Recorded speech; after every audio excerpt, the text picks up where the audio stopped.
Hello YouTube, Jerry Kirkpatrick here, and in this second segment of polishing English wheel anvils, the main focus will be on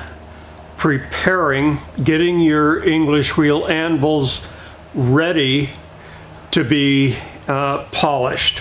Whatever you have as a surface on the wheel before you go to the buffer is what you're going to get. So if you have scratches, nicks, marks on the wheels prior to introducing it to the buffing wheel and the buffing compound, whichever one you choose to use, that is still the surface that you're going to wind up with, even though it may be shiny, smooth, it's still going to have all the marks in. So what we want is a very clean surface with no mars whatsoever. So we can do that with just by using a hand drill,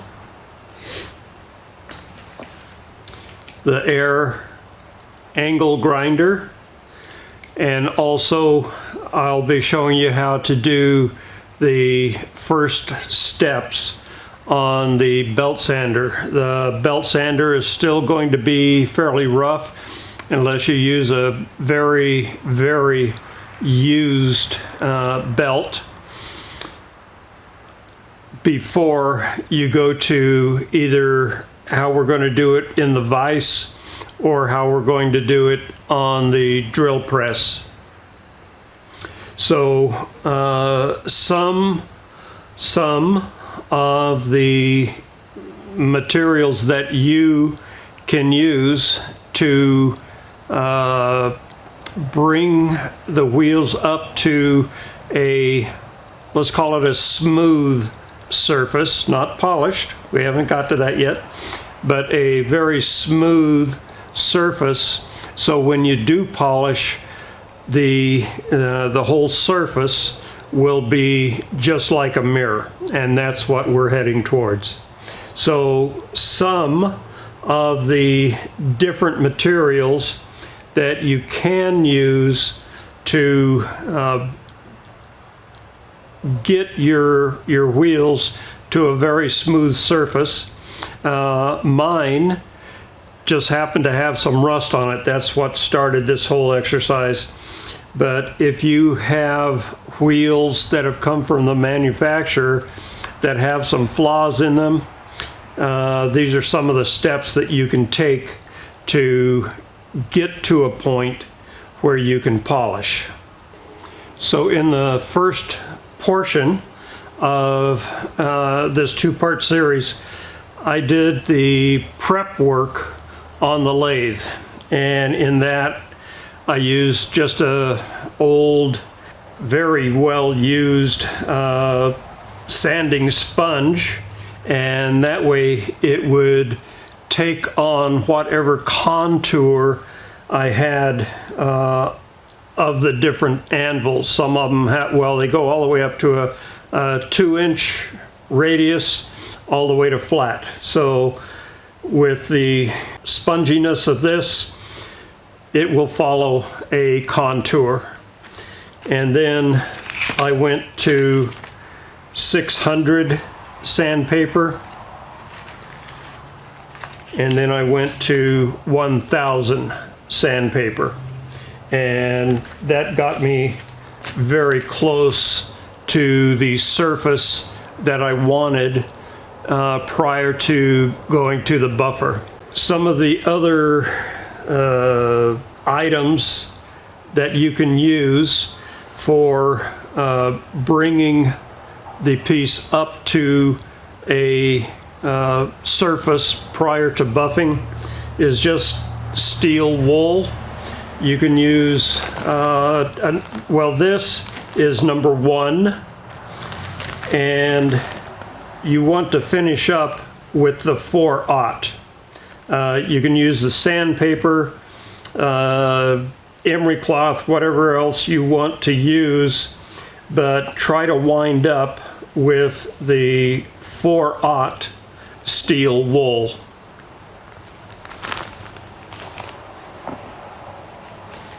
Obviously, there's the Scotch-Brite, the maroon, green, and white. Also here, you want to wind up with the white Scotch-Brite. That's the very finest. They also have these thicker, they're almost like a 3M Scotch-Brite, but they're used as a twist lock. They just fit right into your mandrel that you would have either in the drill or the right angle grinder. And these come in green, gray, and white. Here again, you want to finish up with a white. They also have these Scotch-Brites. Now this one is very hard, and you can see it's a brown. Well, they also have this one, which is brown, but you can see that it's much thicker and it's flexible. Once the top surface, I would suggest grinding something, just an old piece of A36, and get rid of the aggressiveness of the top surface, and then you can get on down to where it's fairly smooth, and you can remove a lot of the surface, either the scratches or the rust or whatever with that, and try to find these. These are way too hard and they'll make a mess. They also have these in blue, but I've never seen them in white. Next would be these fingered twist lock pieces. These are also a 3M product. I don't know what they're called, but I use the green mainly for removing rust. Then they have a yellow one which goes in the middle here, and then the white. This will bring you up to a point where you're ready to go on the buffer. They also have these white ones. Well, they have them in all the colors, the green, yellow, and the white, in these little fingered discs also. And if you get a very fine one of these flapper discs, it has Scotch-Brite in the middle, and you can get the grit of the sandpaper that's in between each one in different grits also. So you want to get the finest grit you can get. So I know that Joe is going to say, well, Jerry, why can't you just do your buffing prior to polishing right on the English wheel? Well, you can, but as soon as you get finished with that, you're going to have to take everything off, put it on the mandrel that I showed you in the first video, and use that mandrel for doing the actual polishing. So that is the reason I'm not going to be showing you how to clean up or start your polishing process while the anvils and the wheel are on the English wheel. So that's why I'm going to show you how the prep work for the polishing can be done on the belt sander, on the vise, and in the drill press. So the first way we're going to prepare the wheel is with the belt sander, and with this version we want the wheel to be able to spin. I seldom, if ever, use the backstop on my belt sander. I have it right here. It's ready to go. It's all set up. I loosen one thumb screw, turn it around, take the belt off, put it in, put the belt back on, and it's ready to go with the table and a nice platen behind the belt.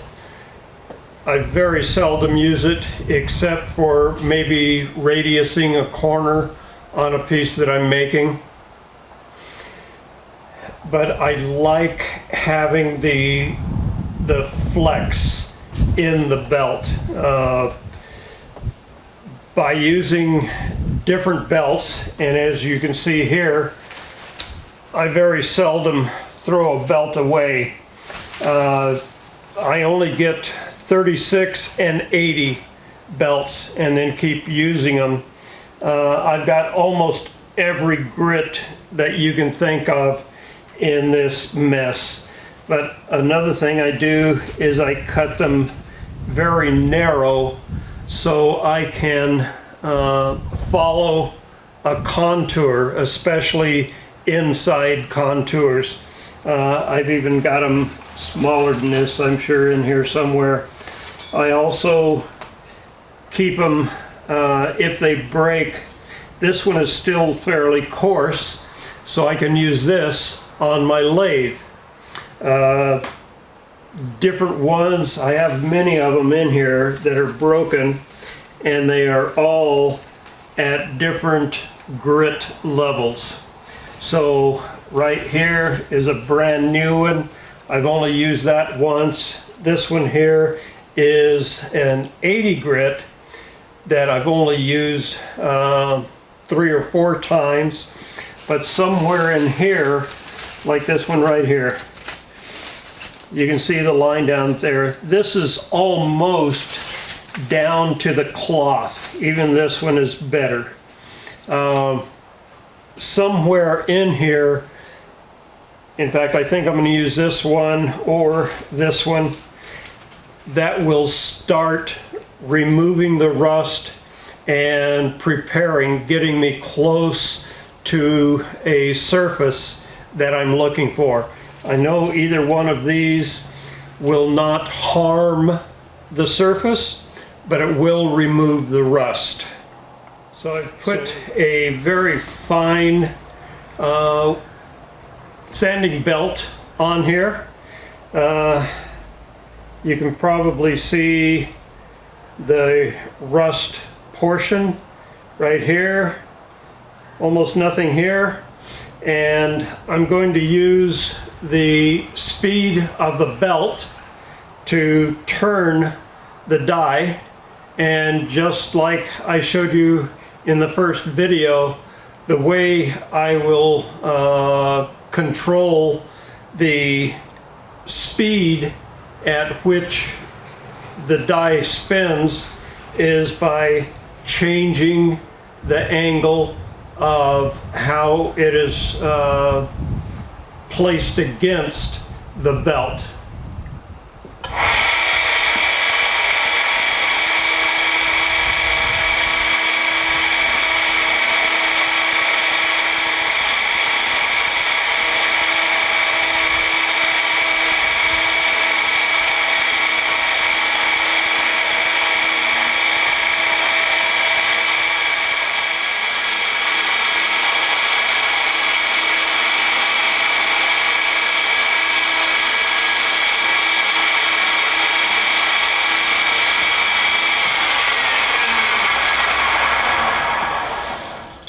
So we're at a point now where we have all the rust gone and one consistent pattern from the very smooth belt. Now we're going to take it over to the vise and start very fine sanding, getting rid of all of the scratch marks before we take it onto the buffing wheel. Here we have the 6-inch radius wheel with the rust on it, unfortunately, and we're still using the mandrel set up so the wheel is free to spin. And we're going to be doing this portion in the vise. So if you looked at my video on making your vise smarter, you'll have seen this adapter that I made out of 2 pieces of angle iron that fits into the vise. We're just going to slide the mandrel in there.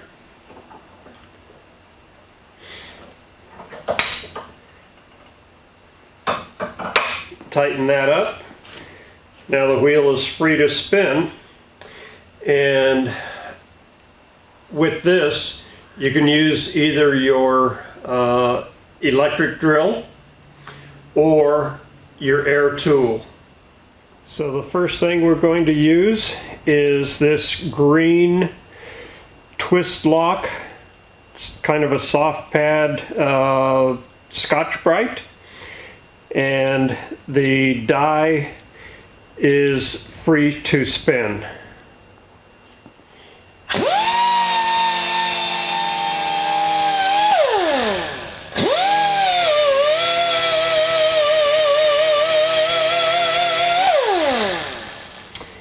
Now I've still got some rusty or mottled area right in here, so I'm going to go to a coarser wheel, and I'm going to try this thicker, softer Scotch-Brite, and this is brand new, so I'm going to knock the edges off of this first.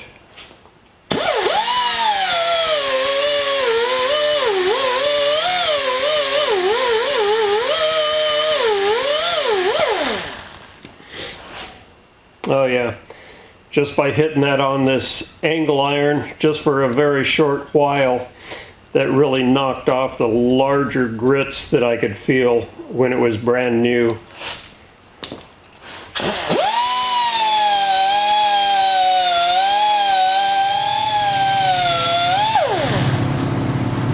I can already see quite a bit of difference between that other pad and this one.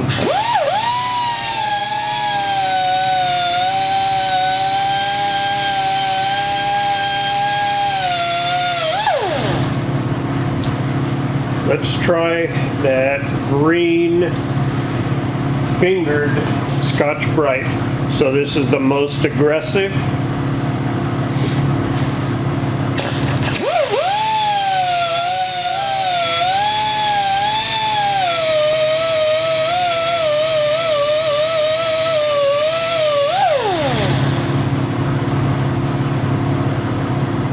Oh yeah, that one, this one here really got rid of all of those blemishes.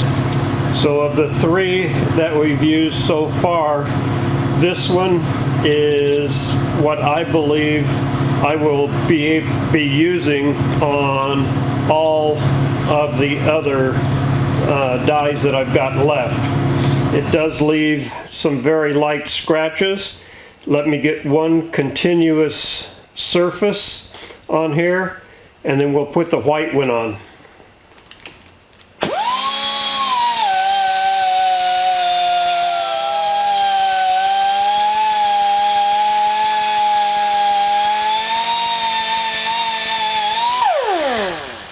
Okay, I'm going to change over to the white.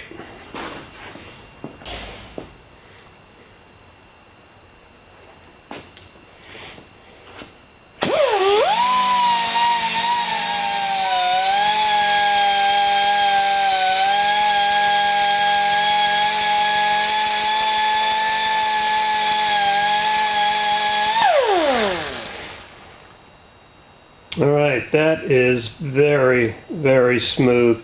You can see a pattern in there, but I can't feel anything at all. I think just polishing with the black rouge will bring the polish right out on this particular die. So let me set up the next die, and we'll do basically the same thing on the drill press. So this is the die just as it came out of the vise, and on the belt sander and in the vise we wanted this free spinning, but our next use is on the drill press, so we have to change this around a little bit. We'll take that bolt off, take that thick washer off, slide the die on, and we'll use this cupped washer that you saw in the first video. And then I took a 3/8 bolt with an extra long thread. I'm going to put that in there, tighten it down real good, and now we're ready to use this in the drill press. I just turned the head off, put a slight radius on there, and we're ready to go. Okay, so I've got the die in the arbor in the drill press, and if you notice I've set the table so there's about 1/4 of an inch clearance right here, so if the piece comes out of the chuck, it will still be captured here. And I've got the Harbor Freight headlight cleaning pad on here.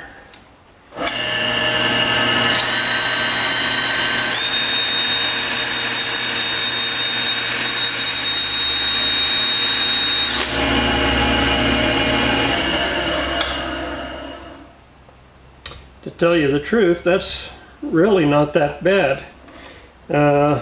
I don't think you're going to do much work with this, but it got a nice polish where there wasn't much rust.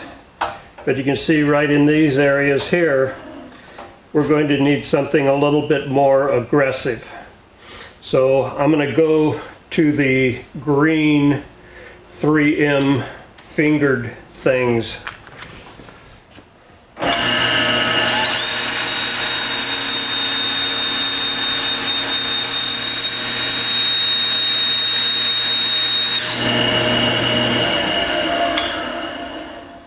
I think that's looking pretty good. Now I'm going to go to the white.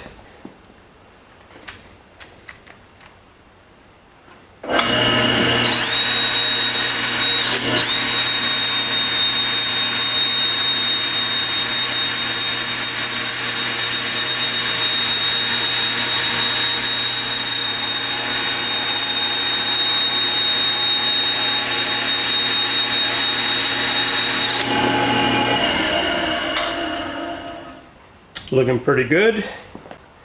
Now I'm going to go to the number 1 steel wool. Make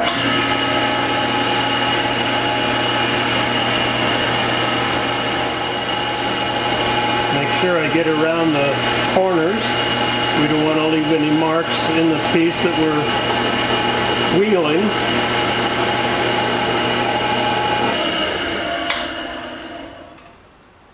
That's great. That almost took all of the Scotch-Brite marks out of there.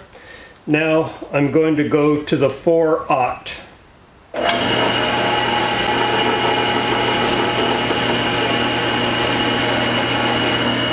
don't know if you'll be able to pick that up, but this is really putting a nice sheen on the piece.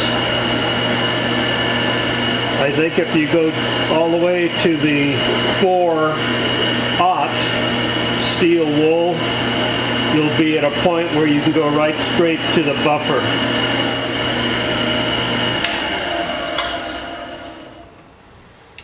So there it is. So let's go over to the buffer and put a final buff on here with the black, and then I'll try a little bit of the green rouge just to see what the difference is between those two. I just got this off of the drill press. I remounted it on the handheld arbor, so this is free spinning, so I can go to the buffer and I can see just very, very slight swirls on the surface. If you don't get to this point, then even though you polish it, you're still going to have those irregularities in the die. So I guess what I'm saying is the finer you can get your last medium, the better. So let's get on to the polishing.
I'm going to go to the green with the black. That's coming out very nice. I'm going to go to the green and just see if that brings it out just a little bit more.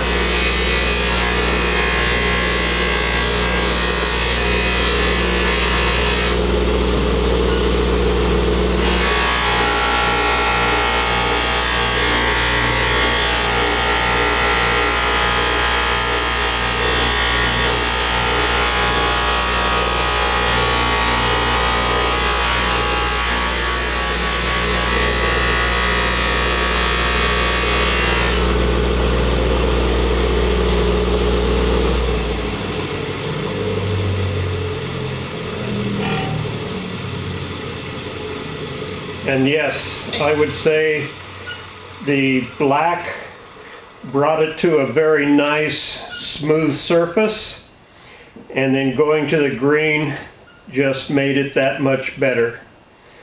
So use all of the different items that I showed you and the different ways of getting to this point. Use the black to get rid of the smaller scratches, and the green definitely did bring out the sheen. So thanks for watching. Don't forget to subscribe. See you later.